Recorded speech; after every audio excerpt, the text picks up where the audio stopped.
Isang malungkot na araw para sa industriya ng pelikula.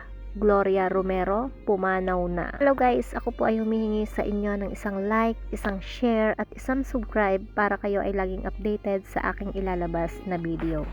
Malungkot na balita ang bumalot sa mundo ng showbiz ngayong araw matapos kumpirmahin ang pagpanaw ng batikang aktres at kinikilalang unang Queen of the Philippine Cinema, si Miss Gloria Romero sa edad na 91. Ang balita ay unang ibinahagi ng kapwa-aktres na si Lovely Rivero sa kanyang Facebook post kung saan nagpaabot siya ng pakikiramay sa pamilya ng yumaong movie queen. Ayon nga sa post ni Lovely Rivero, "Rest well our movie queen, Tita Gloria Romero. Praying for the repose of your soul and for strength for at Chef Gutierrez, Chris and the whole family during this very difficult time." Ang pagkamatay nga ni Miss Gloria Romero ay nagdulot ng malawakang pagluluksa sa industriya ng pelikulang Pilipino, kung saan siya ang tinuring na isang alamat.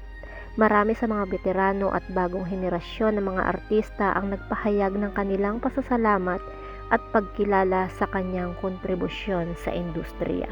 Si Gloria Romero na ipinanganak bilang Gloria Galia noong December 16, 1933 ay isa sa mga pinapahalagahan at minamahal na aktres sa kasaysayan ng Philippine cinema.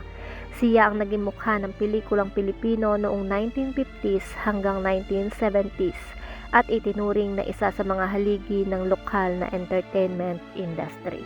Nagsimula nga ang kanyang karera noong dekada 50s sa ilalim ng Sampaguita Pictures, kung saan sumikat siya bilang leading lady sa maraming klasikong pelikula tulad ng Dalagang Ilocana na nagbigay sa kanya ng kauna-unahang Best Actress Award sa FAMAS noong 1955. Bukod sa pagiging magaling na aktres, kilala rin siya sa kanyang timeless na kagandahan at kababaang loob na lalong nagpatibay sa kanyang reputasyon bilang unang movie queen ng bansa. Sa loob nga ng mahigit 7 dekada, si Gloria Romero ay naging inspirasyon hindi lamang sa kanyang mga kapwa-artista, kundi pati na rin sa mga manonood na lumaki sa kanyang mga pelikula at palabas. Mula sa kanyang iconic roles sa drama hanggang sa pagpapatawa sa telebisyon, hindi kailanman kumupas ang kanyang kahusayan bilang isang aktres.